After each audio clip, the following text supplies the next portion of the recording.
No law requires you to record, pledge your private automobile. As will be made painfully evident here within, a private automobile is not required by any law, code, or statute to be recorded. Any recording, pledge of private automobile to any agency is strictly voluntary. Any recordation contract you or a dealership has done was a fraudulent conveyed act, as the recording agency automobile dealer told you that you must record your private property. The voluntary pledge that was done without just compensation is usually done through fraud, deceit, coercion, and withholding of facts, which can only be construed as fraud and unjust enrichment by agencies, as well as a willful malicious act to unjustly enrich the recording agency and its public servants. If men, through fear, fraud, or mistake, should in terms renounce or give up any natural rights, the eternal law of reason and the grand end of society would absolutely vacate such renunciation. The right to freedom being the gift of Almighty God, it is not in the power of man to alienate this gift and voluntarily become a slave. Samuel Adams, one of our greatest presidents. Men are endowed by their Creator with certain unalienable rights, life, liberty, and the pursuit of happiness. And to secure, not grant or create these rights, governments are instituted amongst men that protect that property which a man has honestly acquired he retains full control of, subject to these limitations. First, that he shall not use it to his neighbor's injury, and that does not mean that he must use it for his neighbor's benefit. Second, that if he devotes it to a public use, he gives to the public a right to control that use. And third, that whenever the public needs require, the public may take it upon payment of due compensation. Budd versus People of State of New York, 143 U.S. 517, 1892. There should be no arbitrary deprivation of life or liberty or arbitrary spoliation of property. Police power due process, Barber versus Connolly, 113 U.S. 2731, Yik Wu versus Hopkins, 118 U.S. 356. But whenever the operation and effect of any general regulation is to extinguish or destroy that which by law of the land is the property of any person, so far as it has that effect, it is unconstitutional and void. Thus, a law is considered as being a deprivation of property within the meaning of this constitutional guarantee if it deprives an owner of one of its essential attributes, destroys its value, restricts or interprets its common, necessary, or profitable use, hampers the owner in the application of it to the purpose of trade, or imposes conditions upon the right to hold or use it, and thereby seriously impairs its value. Statute 167, Am. Jurisprudence 2D, Constitutional Law, Section 369. Justice Bandes eloquently affirmed his condemnation of abuse practiced by government officials who were defendants acting as government officials in the case of Olmsted, Olmstead versus U.S. 277 U.S. 438, 48 S. CT 564, 575, 72 LED 944, 1928. He declared, decency, security, and liberty alike demand that government officials shall be subject to the same rules of conduct that are commands to the citizen. In a government of laws, existence of the government will be imperiled if it fails to observe the laws scrupulously. Our government is the potent, the omnipresent teacher. For good or for ill, it teaches the whole people by its example. Crime is contagious. If the government becomes a lawbreaker, it breeds contempt for law. It invites every man to become a law unto himself. It invites anarchy, to declare that in the administration of the law, the end justifies the means, would bring a terrible retribution against that pernicious doctrine. This court should resolutely set its face. The duty of the licensor, DMV commissioner, the information created and surrounding this stricti juris doctrine regarding a particular license which may or may not be represented by and revealed within the contents and control of the license agreement, but must be revealed upon demand, and failure to do so is concealment. A withholding of material facts, the inducing contractual consideration known by those who have a duty and are bound to reveal. Cater versus Manufacturers and Trade Trust Co., DCNY 2F, Superior Court, 637 and 641. Is an automobile always a vehicle? A motor vehicle? Argument. Federal Court. Motor vehicle means every description of a carriage or other contrivance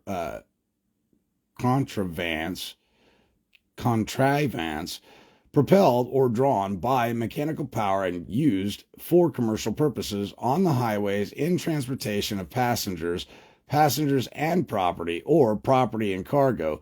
Use for commercial purposes means the carriage of persons or property for any fare, fee, rate, charge, or other consideration, or directly or indirectly in connection with any business or other undertaking intended for profit. Title 18 U.S.C. 31.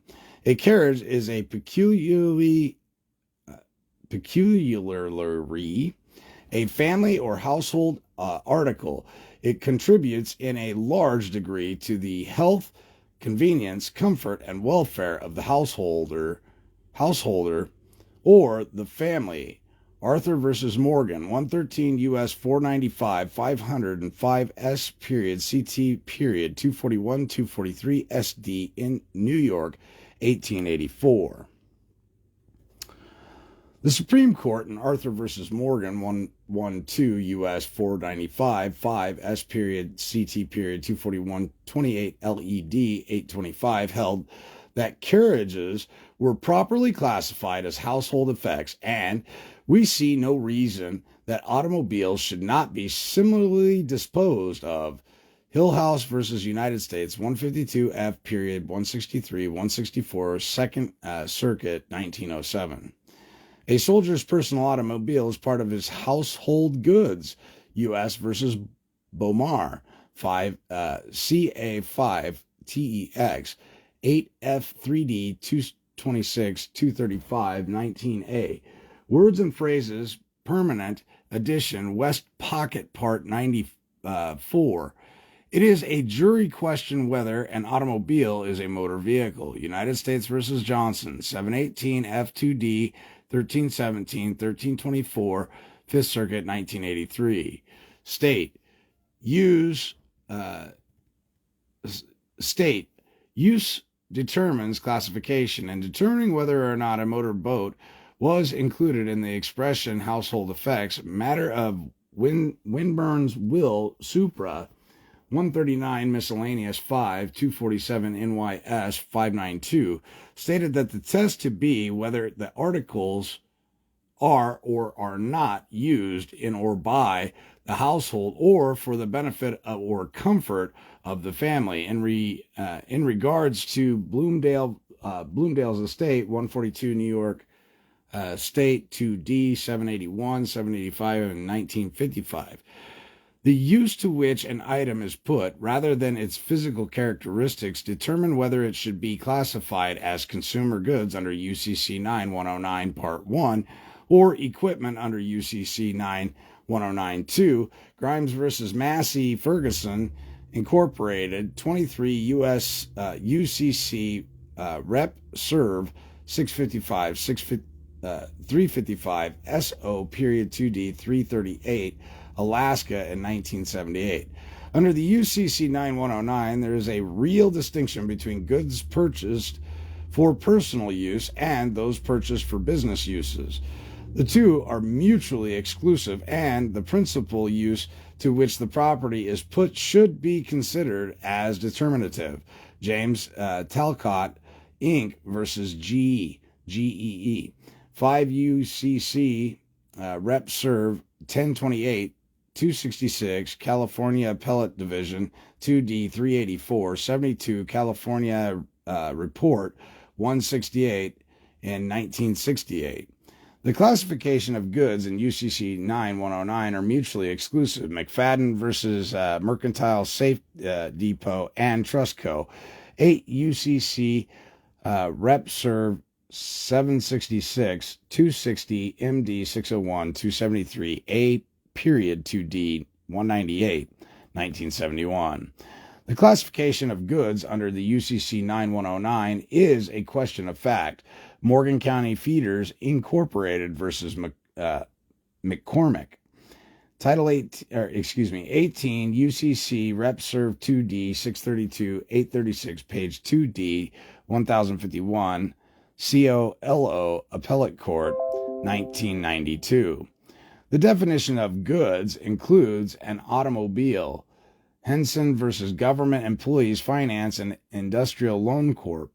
15 UCC Rep. Serv. 1137, 257 ARC, Arkansas 273, 516 SW 2D1, 1974. Household goods. The term household goods includes everything about the house that is usually held and enjoyed therewith, and that tends to the comfort and accommodations of the household. Law will versus law will, 515 page 2D 900, 903, 21 Arizona Appellate Court 75, 19A. Words and phrases, permanent edition, West Pocket Part, number 94, cites Mitchell's will below. Bequest of such household goods and effects included not only household furniture, but everything else in the house that is usually held and used by the occupants of the house to lead to the comfort and accommodations of the household. State ex rel. Mueller versus Probate Court of Ramsey County, 32 NW 2D 863, 867, 226 Minnesota, 346 19A. Words and phrases, permanent edition West, 514. All household goods owned by the user thereof and used solely for the non-commercial purposes shall be exempt from taxation, and such person entitled to such exemption shall not be required to take any affirmative action to receive the benefit from such exemption. Arizona Constitution, Article 9 and 2. Automobiles classified as vehicles. Household goods did not include an automobile used by a testator who was a practicing physician in going from his residence to his office and vice versa, and in making visits to his patients. Mathis versus Causey, et al. 159 SE 240, Georgia, 1931. Debtors could not avoid lien on a motor vehicle, as motor vehicles are not household goods within the meaning of a bankruptcy code lien avoidance provisions. In regards to Martinez bankruptcy, New Mexico, 22 BR 78, 19A, words and phrases, permanent edition, West Pocket, Part 94. Automobiles not classified as vehicles. Automobile purchased for the purpose of transporting buyer to and from his place of employment was consumer goods, as defined in UCC 9109, and that was in Mallicoat, Mallicoat versus Volunteer Finance and Loan Corp. 3 UCC Rep. Serv. 1035, 415 S period W period 2D 347, Tennessee Appellate Court in 1966. The provisions of the UCC 2-316 of the Maryland UCC do not apply to sales of consumer goods, a term which includes automobiles, whether new or used, that are bought primarily for personal, family, or household uses. Maryland Independent Automobile Dealership Association Incorporated versus Administrator Motor Vehicle Admin 25 UCC Rep Serv 699 394 8.2D 820 41 MD Appellate Level 7 1978. An automobile was part of a testatrix household goods within codicil in regards to Mitchell's will. 38 NYS 2D 673, 674, 675, 1942, 19A, Words and Phrases, Permanent Edition West, 512, cites Arthur versus Morgan, Supra. The expression personal effects clearly includes an automobile in regards to Burnside Wills 59 NYS 2D 673, 674, 675, 1942, 19A, Words and Phrases, Permanent Edition West 512, and City Arthur versus Morgan Supra. The expression of personal effects clearly includes an automobile in regards to Burnside's will 59 NYS 2D 829 831 1945 cites Hillhouse Arthur and Mitchell's will Supra. A yacht and 6 automobiles were personal belongings and household goods and effects in regards to Bloomingdale's estate, 142 New York State 2D 781 782 1955. Conclusion: is an automobile always a vehicle or a motor vehicle? The answer to that is no. This is a question of fact that turns on the use to which the automobile in question is put, i.e., either personal or commercial. While the presumption of an automobile being a vehicle or a motor vehicle is created by the owner of said automobile registering the same with the state as a vehicle, this presumption may be overcome by an affirmative defense to the allegation of the automobile being a vehicle bearing any evidence to the contrary indicating commercial use. Use defines classification. Private automobile is not required to be registered by law. The California Motor Vehicle Code, Section 260, private cars, vans, etc., not in commerce, for profit, are immune to registration fees. A commercial vehicle is a vehicle of a type required to be registered under this code. Passenger vehicles, which are not used for the transportation of persons for hire, compensation, or profit, and house cars are not commercial vehicles. A van pool vehicle is not a commercial vehicle, and a vehicle not used for commercial activity is a consumer goods. It is not a type of vehicle required to be registered and use tax paid, of which the tab is evidence of receipt of the tax. Bank of Boston versus Jones, 4 UCC Rep Serv 1021 236 A2D 484 UCC PP 9-109.14. And it is held that a tax upon a common carriers by motor vehicle is based upon a reasonable classification and does not involve any unconstitutional discrimination, although it does not apply to private vehicles or those used by the owner in his own business and not for hire. Desser versus Wichita, 1915, 96, Kansas, 820. Iowa Motor Vehicle Association versus Railroad Commoners, COMRS, 755 75 ALR 22. Thus, self-driven vehicles are classified according to the use to which they are put rather than according to the means by which they are propelled. Ex parte Hoffert 148 NW 20. And in view of this rule, a statutory provision that the supervising official may exempt such person when the transportation is not on a commercial basis means that they must exempt them. State versus Johnson, 243, page 1073, 60, Corpus Juris Secundum, section 94, page 581. See New Jersey Motor Vehicle Code, Chapter 3, Section 39, 3, hyphen 1, certain vehicles exempted from chapters which read automobile, fire engines, and such self-propelling vehicles as are used neither for the conveyance of persons for hire, pleasure, or business, not for the transportation of freight such as steam road rollers and traction engines, are expected from the provisions of this chapter.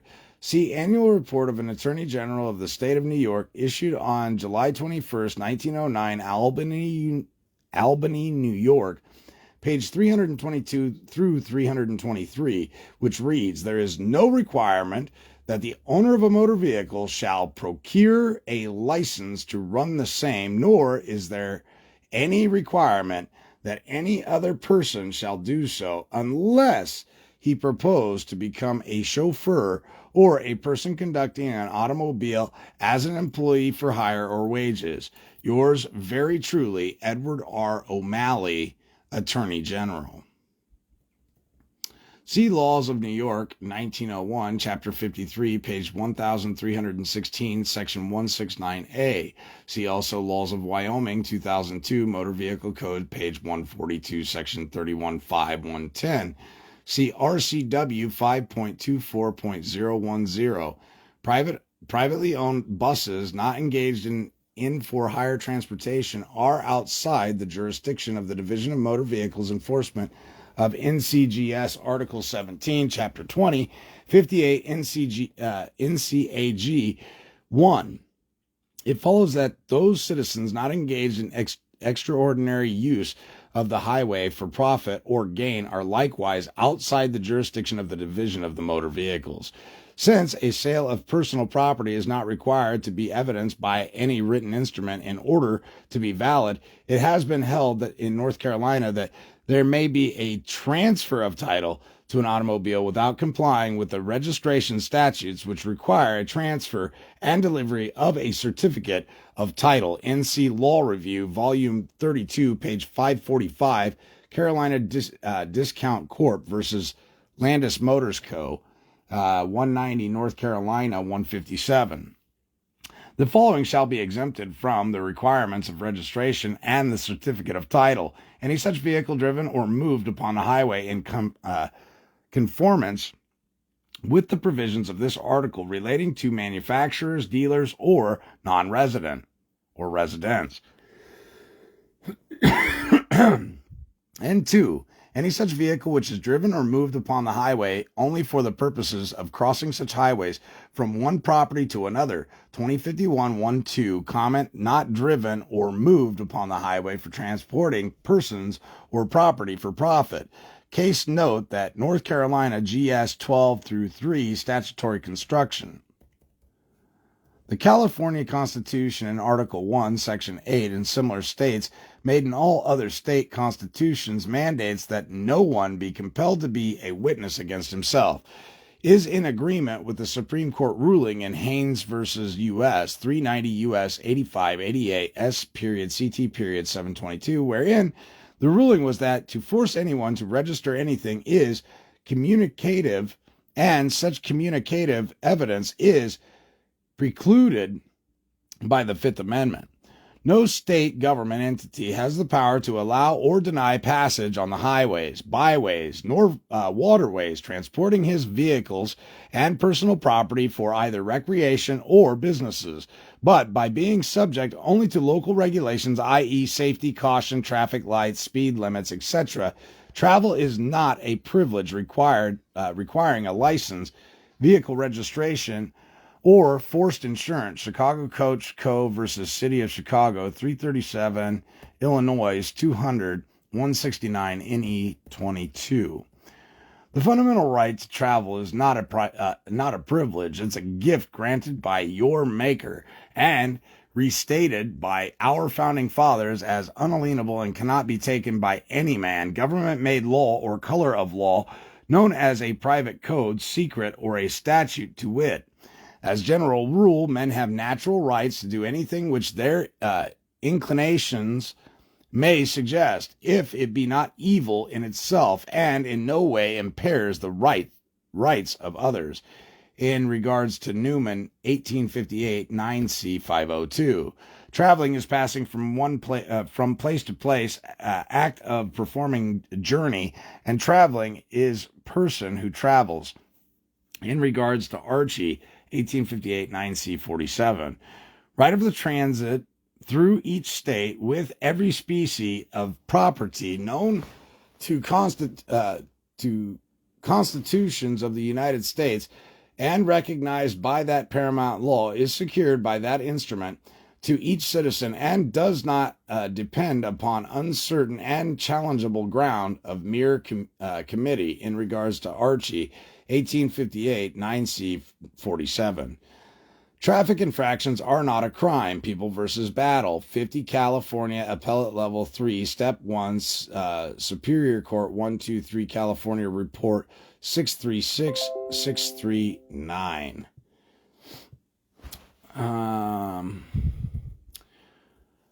First, it is well-established law that the highways of the state are public property, and their primary and preferred use is for private purposes, and that their use for purposes of gain is special and extraordinary, which generally, at least, the legislator may prohibit or condition as it sees fit. Stephan versus Rainford, 287 U.S. 251, Parchard versus Batten, 264 U.S. 140, and case cited Frost versus F. Trucking Co. versus Railroad Commission, 271 U.S.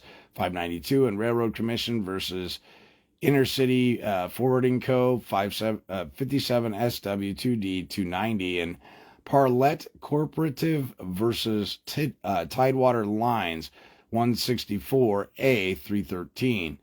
Freedom to travel is indeed an important aspect of the citizen's liberty.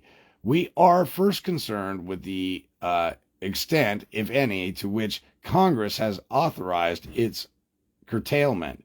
Road, Kent versus Duels, 357 U.S. 116 and 127. The right to travel is a part of the liberty of which the citizen cannot be deprived without due process of law under the Fifth Amendment. So much is conceded by the Solicitor General in Anglo-Saxon law that right was emerging at least as early as the Magna Carta, Kent versus Duels, 357 U.S. 116, 125. The use of the highways for the purpose of travel and transportation is not a mere privilege, but a common and fundamental right of which the public and individuals cannot rightfully be deprived. Chicago Motor Coach versus Chicago, 337 Illinois 200 169 NE 2266 ALR 834. Ligar versus Chicago, 139 Illinois, 46 228 NE 934, and Boone versus Clark, 214 SW 607 25 AM, Amjuris First Highways, Section 163. The right of the citizen to travel upon the public highways and to transport his property thereon, either by a carriage or automobile, is not a mere privilege which a city may prohibit or permit at will, but a common right which he has under the right to life, liberty, and the pursuit of happiness. Thompson versus Smith, 154 SE 579. Even the legislator has no power to deny to a citizen the right to travel upon the highway and transport his property in the ordinary course of his business and or pleasure, though this right may be regulated in accordance with the public interest and convenience. Chicago Coach Co. versus City of Chicago, 337 Illinois 200, 169 NE 22206. It is now universally recognized that the state does possess such power to impose such burdens and limitations upon private carriers when using the public highways for the transactions of their businesses. With respect to the common carriers using the public highways for the transaction of their business in the transportation of persons or property for hire, that rule is stated as follows by the Supreme Court of the United States.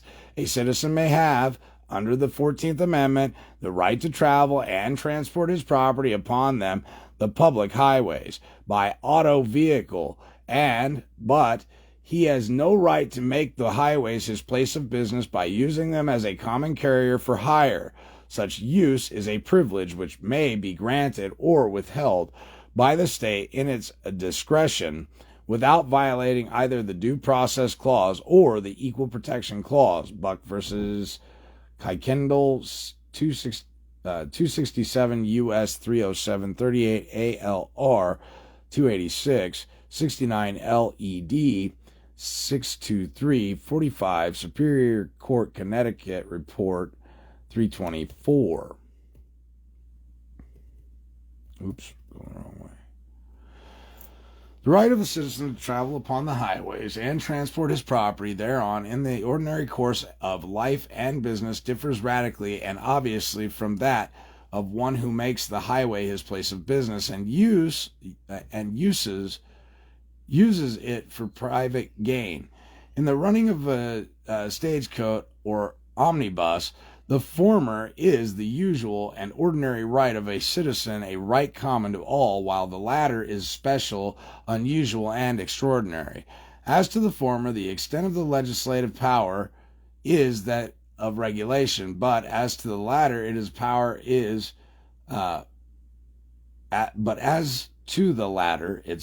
is broader. The right may be wholly denied, or it may be permitted to some and denied to others, because of its extraordinary nature.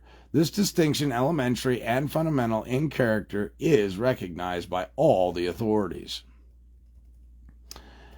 In Thompson v. Smith, Chief of Police, Supreme Court of Appeals of Virginia, 155 VA 367, 154 SE 579, 71 ALR 604, September 12, 1930, it states, Constitutional law. Citizens' rights to travel upon public highways and transport his property thereupon or thereon in ordinary course of life and business is common right. The right of a citizen to do so is that which he has under his right to enjoy life and liberty, to acquire property, and to pursue happiness and safety. Automobiles, highways. Citizens' right to travel upon public highways include right to usual conveyance of time, including horse-drawn carriages or automobile, for ordinary purposes of life and business. Injunction lies against enforcement of void statute or ordinances where legal remedy is not as complete or adequate as injunction, or where threatened or attempted enforcement will do irreparable injury to person in interfering with exercise of common fundamental personal rights. By irreparable injury is meant an injury of such a nature that fair and reasonable redress may not be had in a court of law, and that to refuse the injunction would be a denial of justice. Constitutional law, subsection 101, right to travel. 5. The nature of the federal union and constitutional concepts of personal liberty unite to require that all citizens be free to travel throughout the length and breadth of the United States, uninhibited by statutes, rules, or regulations which unreasonably burden or restrict this movement. 6. Although not explicitly mentioned in the federal Constitution, the right freely to travel from one state to another is a basic right under the Constitution. Constitutional law, subsection 101, law-chilling assertion of rights. 7. If a law has no other purpose than to chill the assertion of constitutional rights by penalizing those who choose to exercise them, then it is patently unconstitutional. Shapiro versus Thompson, 394 U.S. 618, 22 LED 2D 689 SCT 1322. So with all of that in mind, cite deliver the case above, and you have given the agency, etc., knowledge.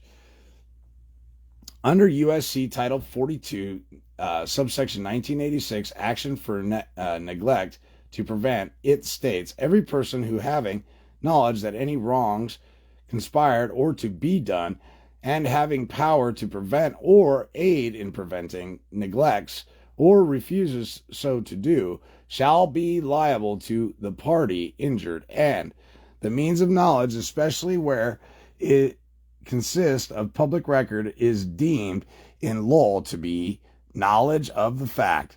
As the means of knowledge, if it appears that the individual had notice or information of circumstances which would put him on inquiry, which if followed would lead to knowledge, or that the facts were presumptively within his knowledge, he will have deemed to have had actual knowledge of the facts, and may be subsequently liable for any damage or injury. You, therefore, have been given knowledge of the facts, as it pertains to this conspiracy to commit a fraud against me. I state now that I will not waive any fundamental rights, as waivers of fundamental rights must be knowingly, intentionally, and voluntary acts done with sufficient awareness of the relevant circumstances and likely consequences. U.S. v. Brady, 397 U.S. 742 at 748, 1970. U.S. v. Odell, 160 F. period 2D, 304, 6th Circuit Court, 1947. And that the agencies committed fraud, deceit, coercion, willful intent to injure another, malicious acts, RICO activity, and conspired by unconscionable contract, one which no sensible man, not under delusion or duress or in distress, would make, and such as no honest and fair man would accept. Franklin Fire Incorporated Co. versus Knoll, 115 Indiana Appellate Court, 289, 58 NE 2D, 947, 949, and 950. And party cannot be bound by contract that he has not made or authorized. Alexander versus Bosworth, 1915 case, 26 California, 589, 599, 147, page 607. And therefore, failure to reveal the material facts of a license or any agreement is immediate grounds for estoppel. Lobau, Lobue, versus Perazzo, Porazzo, 48 California Appellate Court 2D, 82, 119, page 2D, 346 and 348. The fraudulently presumed quasi-contracts that binds the declarant with the city-state agency is void for a fraud ab initio, since the de facto city-state cannot produce the material facts, consideration, inducement, or the jurisdictional clause, who is the subject to said statutes. C. Master-servant employee relationship, corpus juris secundum, personal private liberty. Since the consideration is the lifeblood of any agreement or quasi-agreement, contractus, the absence of such form, the absence of such from the record is a major manifestation of want of jurisdiction, since without evidence of consideration there can be no presumption of even a quasi-contractus. Such is the importance of a consideration. Reading Railroad Co. versus Johnson, 7W and S, Pennsylvania. So without a contract, no recording of the MCO or consideration, there is no DMV, government, etc. jurisdiction, as the property does not reside in the colorable fictitious territory as evidenced in the Supreme Court site below. And Wheeling Steel Co. versus Fox, 298 U.S. 193, 1936, it states, property tax can be on a tangible or intangibles. In order to have a situs for taxation, a basis for imposing the tax, tangible property, physical property, must reside within the territorial jurisdiction of the taxing authority, and intangibles. Under U.S.C. Title 42, 1982, property rights of citizens further evidences the above position that the city or the state cannot take land because they do not have jurisdiction. It states that federal or state government agencies must have a monetary or proprietary interest in your real private property in order to have jurisdiction over it. If your land has no government grant funding or is not subsidized government projects, then agencies have neither, period. Demand any public servant said agencies to provide the legal documents that allow any federal or state agency to supersede and or bypass Title 42 U.S.C. subsection 1982 and or subsection 1441 Title 42 subsection 1983 civil action for deprivation of rights further protects declarants' private property. The state cannot diminish rights of the people. Hurtado, Hurtado versus California, 110 U.S. 516. To say that one may not defend his own property is usurpation of power by legislators. O'Connell versus Judnich, Judnich, 1925, 71, California, 386235, page 664. A state may not impose a charge for the enjoyment of a right granted by the federal Constitution. Murdoch versus Pennsylvania, 319 U.S. 105. The power to tax involves the power to destroy. McCullough versus Maryland, for wheat, 316. That's McCullough, McCullough versus Maryland, for wheat, 316. All subjects over which the sovereign power of the state extends are objects of taxation, but those over which it does not extend are exempt from taxation. This proposition may almost be pronounced as self-evident. The sovereignty of the state extends to everything which exists by its authority or its permission. McCullough versus Maryland, 17 U.S. 4 wheat, 316, 1819. U.S. adopted common laws of England with the Constitution. Caldwell versus Hill, 178 SE 383, 1934. To be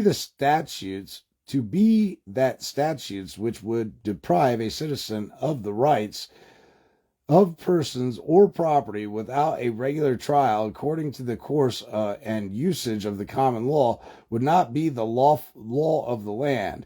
Jury, Hoke versus Henderson, 15 North Carolina, 1525 AMDEC 677.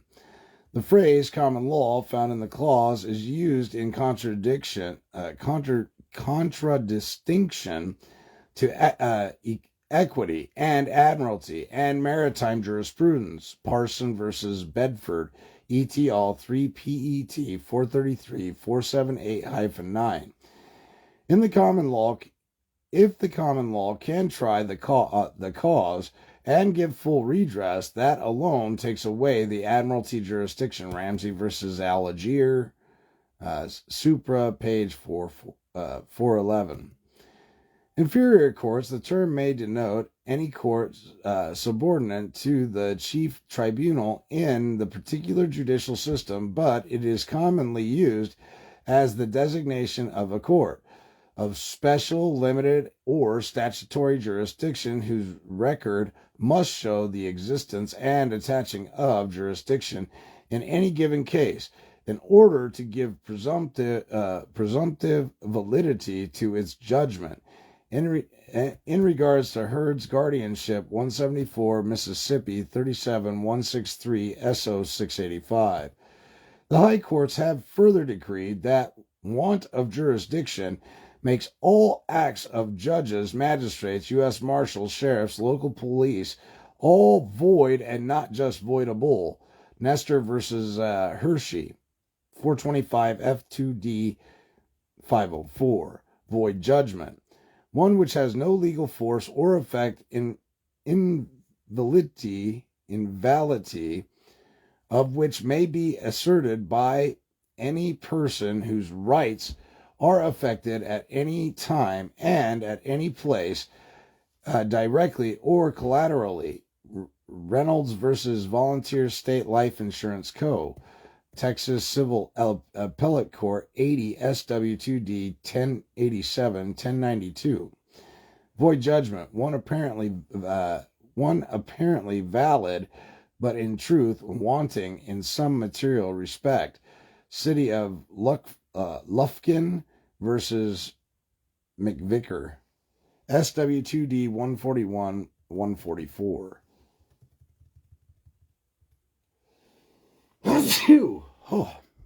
Property must be pledged to the public with your consent and being fully compensated for such.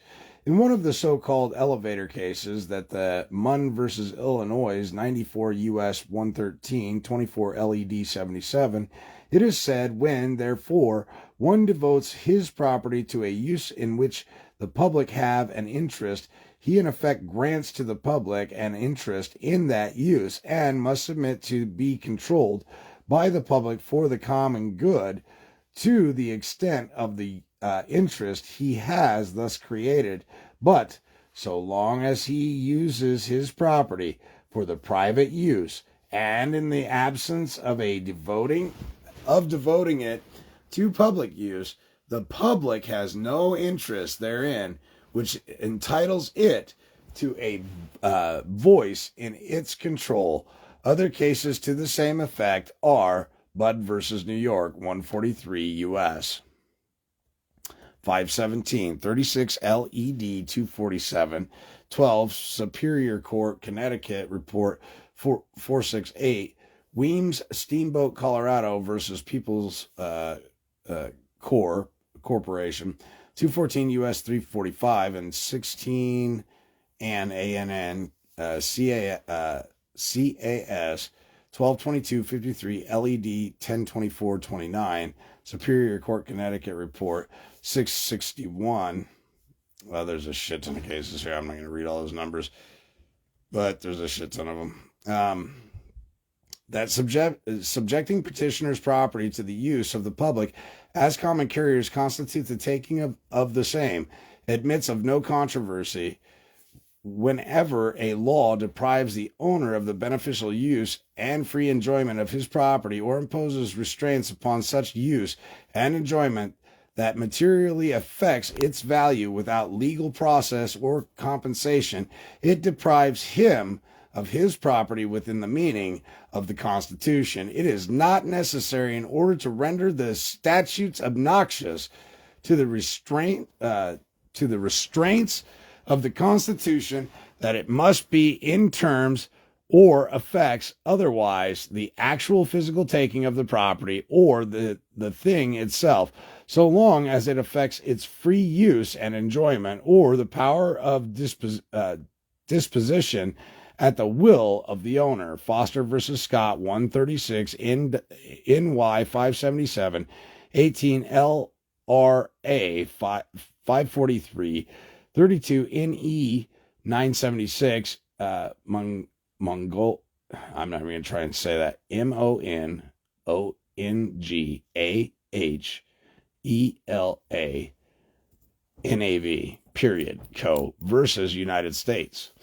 148 U.S. 312, 336, 37 LED 463, 13 Superior Court, Connecticut, Report 622, Mark Lewis. In his works on eminent domain, 3rd edition, section 11, says, a law which authorizes the taking of private property without compensation cannot be considered as due process of law in a free government. Chicago, etc., Railroad Company versus Chicago, 166 U.S. 266, 41 LED 979, 17 Superior Court Report 581, Associated etc. Co. versus Railroad Commissioner, 1917 was the case, 176 California 518, 528 through 530.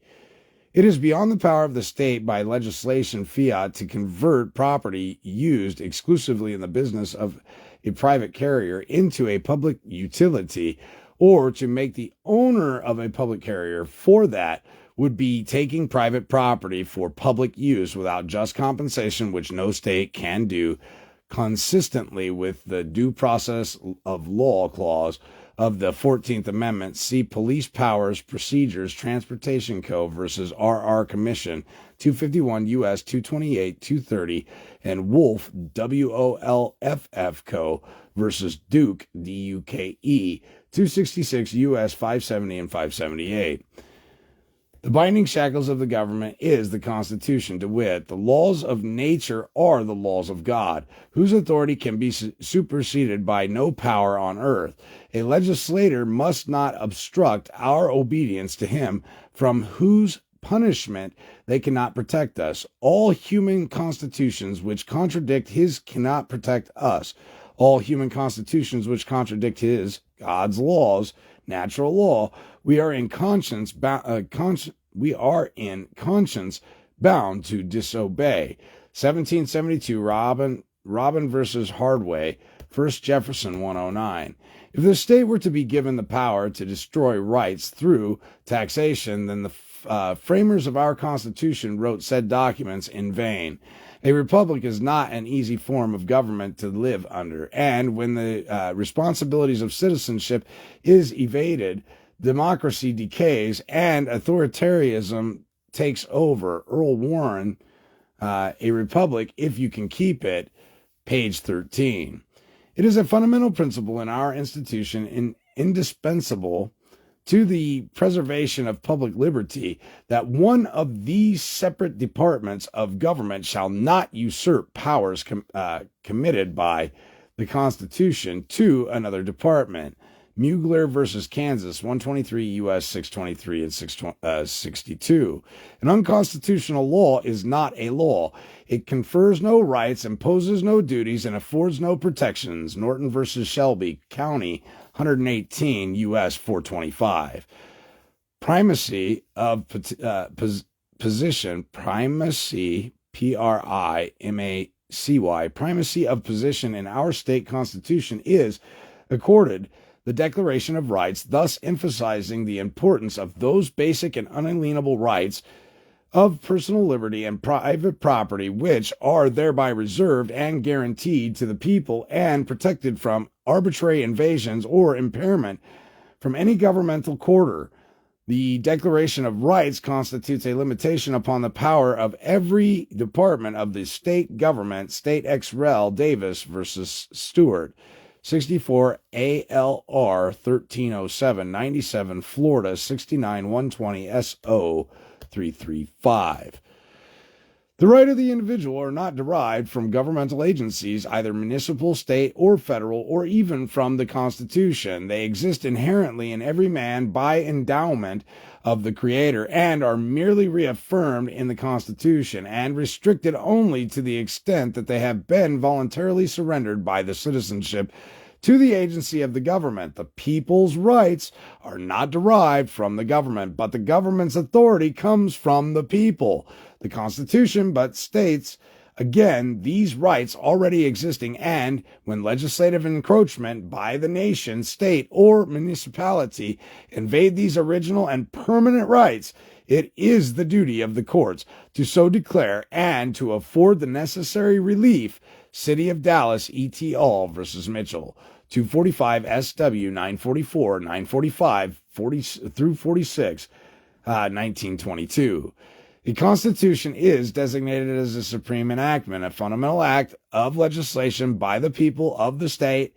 A constitution is legislation direct from the people acting in their sovereign capacity, while a statute is legislation from their representatives, subject to limitations prescribed by the superior authority. Illingham versus Dye, Ellingham versus Dye, 178 Indiana 336 NE1 231 US 250 58 L period ED period 206 34 S period CT period 92 Sage versus New York 154 New York 61 47 NE 1096. Owner has a constitutional right to use and enjoyment of his property, Simpson versus Los Angeles, 1935, 4C period 2D 60 47 P period 2D 474.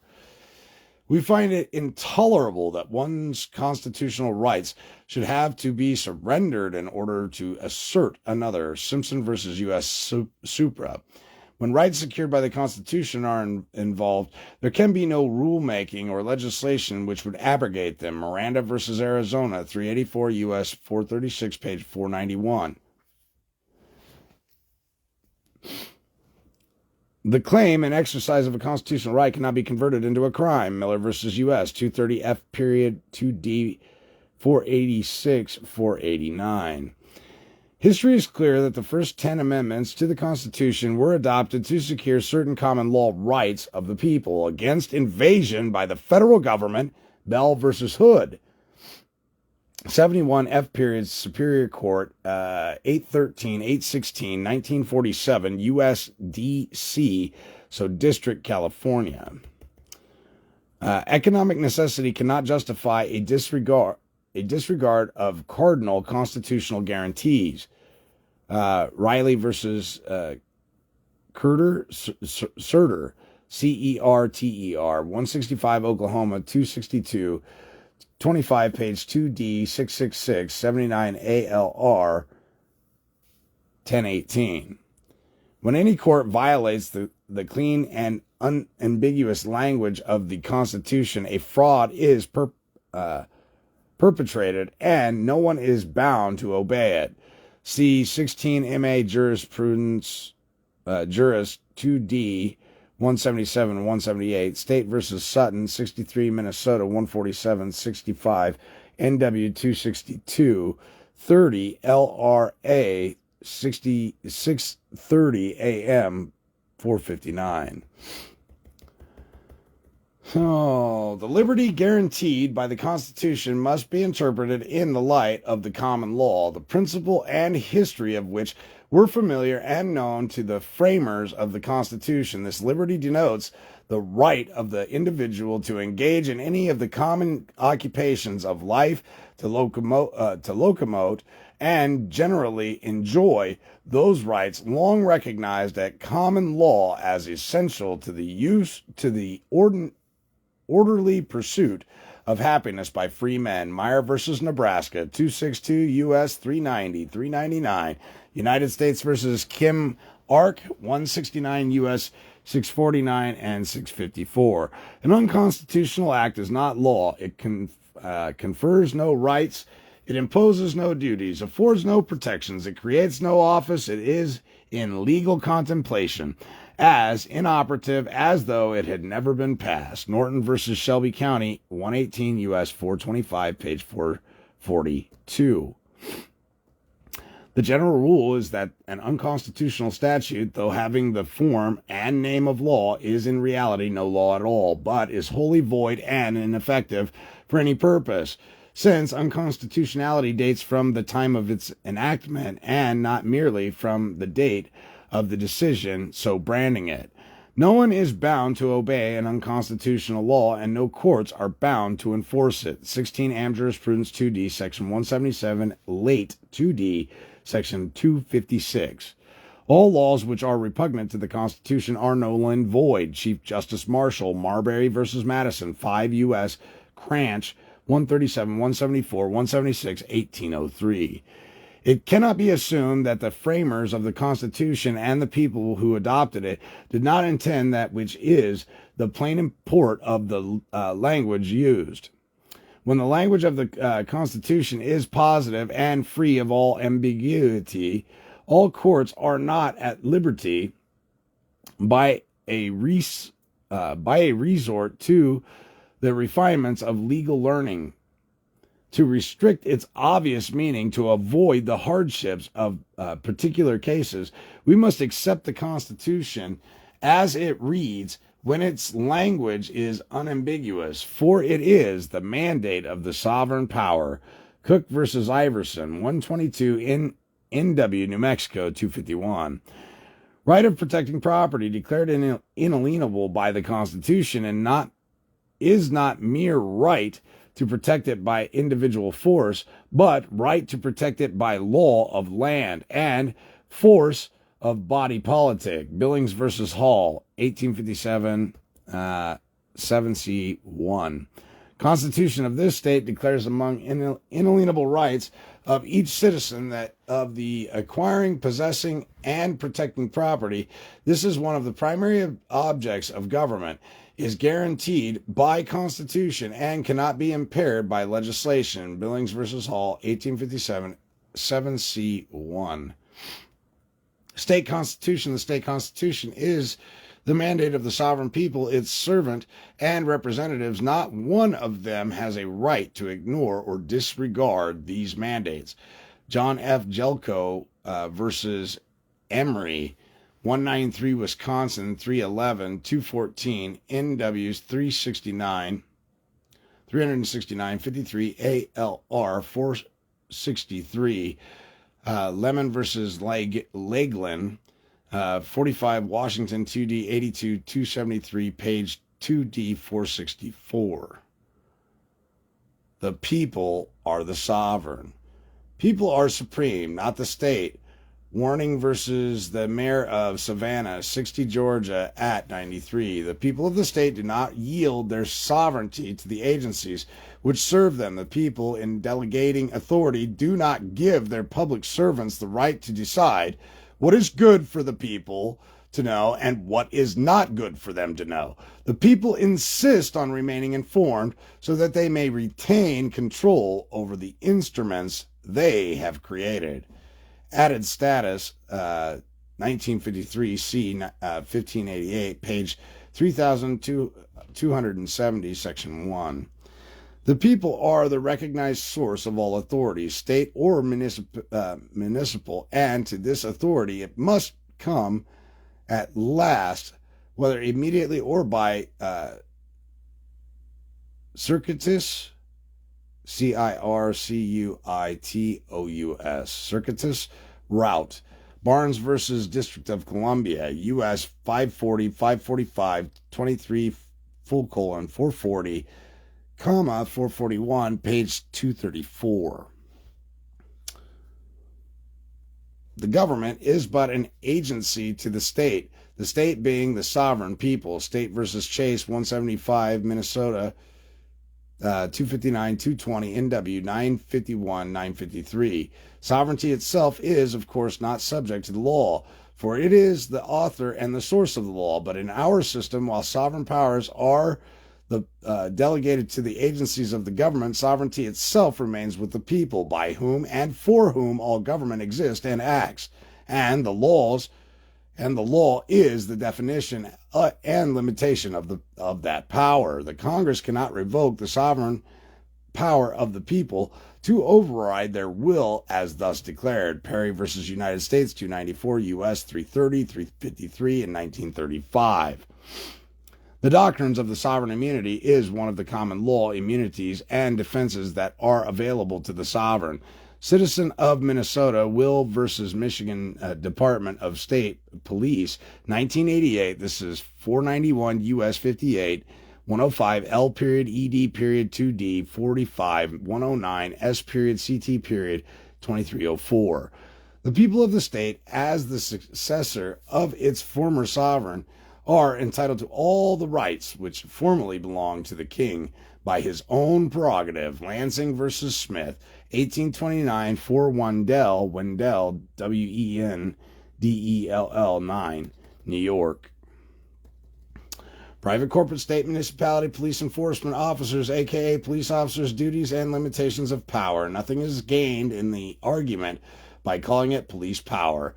Henderson versus City of New York, 92, U.S. 259, 2771, 1875. Nubia versus New York, 291 U.S. 501, 1934. An officer who acts in violation of the Constitution ceases to represent the government. Brookfield, CONST Co. versus Stewart, 284 F period Superior Court, 94. Failure to obey the command of a police officer constitutes a traditional form of breach of the peace. Obviously, however, one cannot be punished for failing to obey the command of an officer if that command is itself violative of the Constitution. Wright versus Georgia, 373 U.S. 284, 291-2, that an officer or an employee of a state or one of its subdivisions is deemed to be acting under color of law as to those deprivations of rights committed in the fulfillment of the task and obligations assigned to him. Monroe versus Page, 1961, 635 U.S. 137 Civil Law. Actions by state officers and employees, even if unauthorized or in excess of authority, can be actions under color of law. Stringer versus Dilger, 1963, California, 10 COLO, I'm guessing that's Colorado, 313 F period 2D, 536 Civil Law. The police power of the state must be exercised in subordination to the provisions of the U.S. Constitution. Bakahanana versus Wanaley, Bachahanan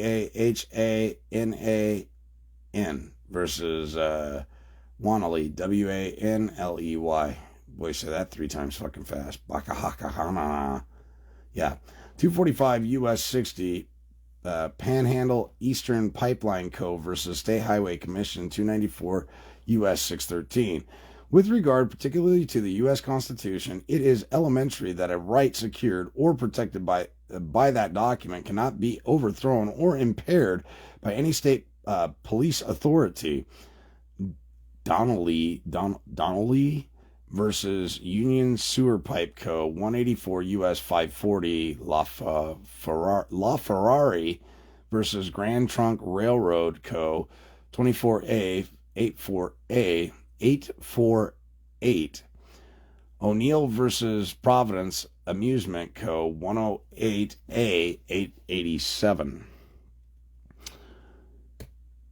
When an officer detained appellant for the purpose of requiring him to identify himself, they performed a seizure of his person subject to the requirements of the Fourth Amendment. The Fourth Amendment, of course, applies to all seizures of the person, including seizures that involve only a brief detention short of traditional arrest.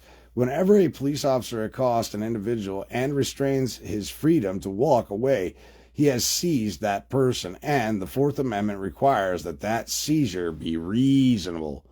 Well, to me, there is no fucking reasonable one.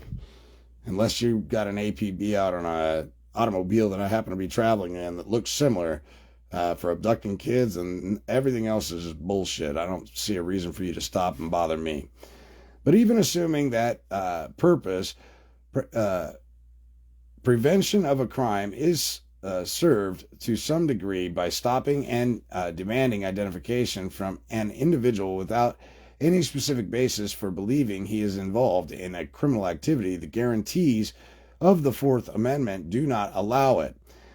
The application of a code to detain an appellant and require him to identify himself violates the Fourth Amendment because the officer lacked any reasonable suspicion to believe appellant was engaged or had engaged in criminal conduct. Accordingly, appellant may not be punished for refusing to identify himself, and the conviction is reversed.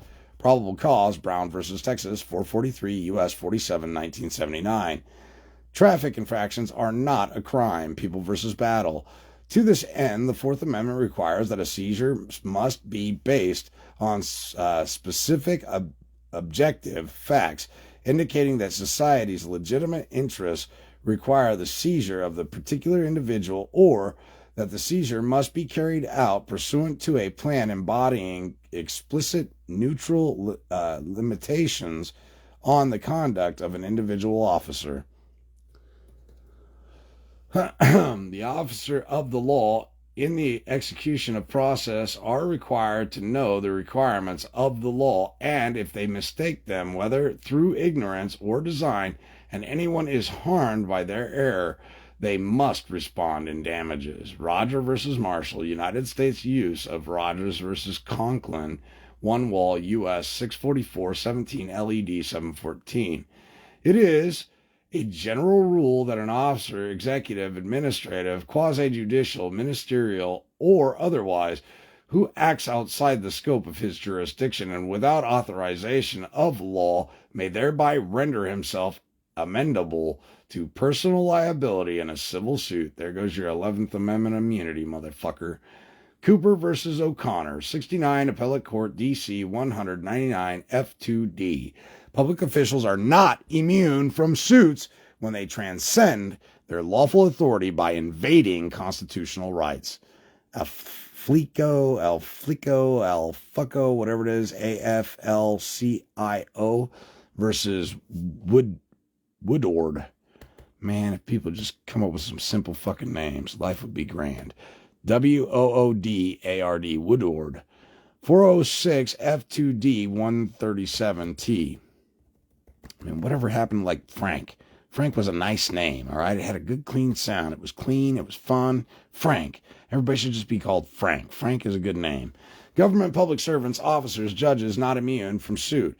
Immunity fosters neglect and breeds irresponsibility, while liability promotes care and caution, which caution and care is owed by the government to its people. Civil rights, Rabin, RABON versus Rowan, ROWEN, Memorial Hospital Incorporated, 269 NS1 13 152 SE 1D 485 493.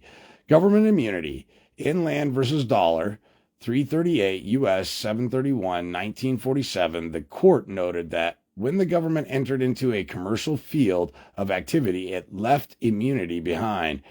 Brady versus Roosevelt, 317 U.S. 575 1943. FHA versus Burr, BURR, 309 U.S. 242 1940. And Kiefer versus RFC, 306 U.S. 381 1939.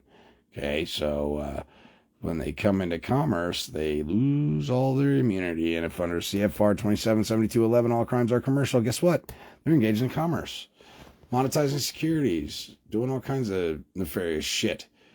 The high courts, through their citations of authority, have frequently declared that where any state proceeds against a private individual in a judicial forum, it is well settled that the state, county, municipality, etc., waives any immunity to counters, cross-claims, and complaints by direct or collateral means regarding the matter involved.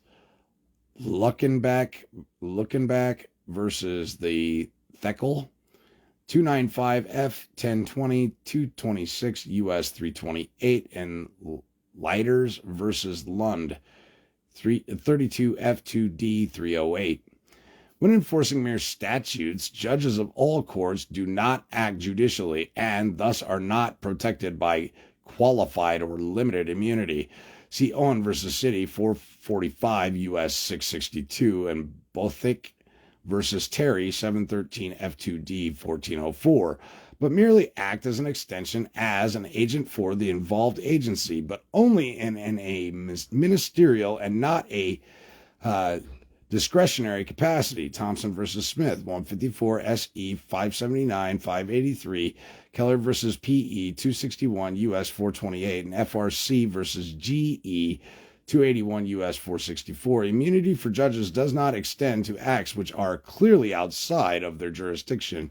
Barrows versus Heisel, Mueller versus Watchell, and Rhodes versus Houston. Judges not only can be sued over their official acts, but could be held liable for injunctive and declaratory relief and attorney's fees. Lezama versus Justice Court, A025829. The immunity of a judge for acts within their judicial role is beyond cavil. I'm thinking that's supposed to be civil, typo. Pearson versus Ray, 386 U.S. 547, 1957. There is no common law judicial immunity. Never has been, never will be. It's either right or it's fucking wrong, people. Polyam versus Allen, 104 S period CT 1970, cited in Lezama versus Justice Court A 025829. Judges, members of society council, and police officers, as well as other public officials, may utilize good faith defense of action for damages under 42/1983, but no public official has absolute immunity from suit under the 1871 Civil Rights Statute. Samuel v. University of Pittsburgh, Samuel versus University of Pittsburgh, 375 F Superior Court, 1119. See also White versus Fleming, 374 Superior Court, 267. Take due notice, all government officials, servants, judges, lawyers, clerks, employees. Ignorance of the law does not excuse misconduct in anyone, least of all in a sworn officer of the law who has a duty to know in regards with McCowan, 1917, 177 C period 93, 170 page 1100. All are presumed to know the law. San Francisco Gas Co. versus Brickweld, 1882, 62 C 641, and Dorr versus Southern Pacific Co. 1912, 163 C 182, 124 page 817. People versus Flagon, 1924, 65 California, 268, 223, page 1014, and Lincoln versus Superior Court, 1928, 95 CA 35, 271, page 1107. San Francisco Realty Co. versus Leonard, 1929, 98 CA 33, 276, page 368. It is one of the fundamental maxims of the common law that ignorance of the law excuses no one. Daniels versus Dean, 1905, 2 CA, California, 421-84, page 332. Jurisdiction challenge to all at any and all times. Judge acted in the face of clearly valid statutes or case law expressly depriving him of personal jurisdiction would be liable. Dykes versus Hoseman, 743 F period 2D 1488, 1984. In such cases, the judge has lost his judicial function, has become a mere private person, and is liable as a trespasser for damages resulting from his unauthorized acts. Where there is no jurisdiction, there is no judge. The proceeding is, as nothing such has been the law from the days of the Marshallese, M-A-R-S-H-A-L-S-E-A, Marshallese. 10 Coke, 68. Also, Bradley versus Fisher, 13 Wall, 335, 351. Manning versus Ketchum, 58 F period 2D 948. A distinction must be here observed between excess of jurisdiction and the clear absence of all jurisdiction over the subject matter. Any authority exercised is a usurped authority, and for the exercise of such authority, when the want of jurisdiction is known to the judge, no excuse is permissible. Bradley versus Fisher, 13 Wall, 335, 351, 352. At last, but in fact and in law, such statutes are intended to be applied to those who are here as residents in this state under the Interstate Commercial Clause of the Federal Constitution and the so-called 14th Amendment, United States versus United Mine Workers of America. Notice, information served herein is for the educational purposes only. No liability assumed for use. The information you obtain in this presentation is not, nor is it intended to be, legal advice. Author does not consent to unlawful actions. Author advocates and encourages one and all to adhere to, support, and defend all law which is particularly applicable. If anything in this presentation is found to be in error, a good faith effort will be made to correct it in a timely fashion upon notification, void where prohibited by law. Notice to all whom these presence may concern. If I am here at all, I am so as a man. I am not here as a resident of any state, nation, nor am I of or in this state, nor am I statutory citizen of the United States and Congress assembled, as all are fictitious creations of government, and therefore, and as such, no statutes apply to me as evidenced in the above case. I am a creature of nature, the creator, and therefore I am a transient foreigner by nature while traveling through life. I am here as a interior, as a neutral. So it's INTINERE. I'm guessing it's Latin. As a neutral for a short time on my way through to the greater beyond, a steward of my father's land and wishes. My documents of interior standing are recorded for all to see. See Dred Scott versus Stanford, 60 U.S. 19, Howe, 393, 595, 1857, Justice Curtis, S.C.T. Notice of full faith and credit. All right, I'll give it to you. Notice of full faith and credit. I, me, myself, am a state with standing in original jurisdiction known as the common law, God's law, a neutral traveling in interia, demanding all of my rights under God's natural law, recorded in part in the Bible, which law is recognized in U.S. Public Law 97-280 as the Word of God, and all men are admonished to learn and apply it. So I demand anyone and everyone to notice God's law, which are my marks, which are my Maker's law, and therefore my laws. Article 1 of the Bill of Rights, guaranteed freedom of religion, Constitution for the United States of America, Article 4, Section 1, full faith and credit among states, self-executing constitutional provisions, Section 1, full faith and credit shall be given in each state to the public acts, records, and judicial proceedings of every other state, and the Congress may by general laws prescribe the manner in which such acts, records, and proceedings shall be proved, and the effects thereof. Note, emphasis added to cites. Thank you for joining me. I hope that helps you out. Have a beautiful, blessed, and brilliant evening. I'm going to get some shut-eye.